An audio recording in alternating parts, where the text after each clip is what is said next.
how to use Airbnb like a pro. If you want to use Airbnb like a pro, which means to use it quite well, knowing all of its features and advantages, first of all, if you are a traveler, right, you are looking for some of the properties around your area. So you always want to make sure to include the correct destination, and if it's even nearby, you can enable your location access.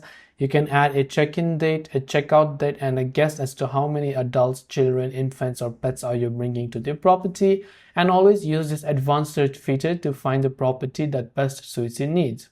If you found a property, make sure to always check its review, the price, as you'll be able to see. You can also turn on translation if it's an international property, and you'll be able to see all of their policies and all of the reviews that they have available within the property. Now, if you're looking for some experience as well as also some of the services, then you should be able to go ahead and then basically find those as well on your Airbnb. Now, if you are a host, let's say, you can switch to hosting and make sure to list your property by going to listings option and list your property by including some of the good photos and so on. And these are some of the ways on how you can basically use Airbnb like a pro. Hope this video helped you. Thanks for watching and see you in the next video.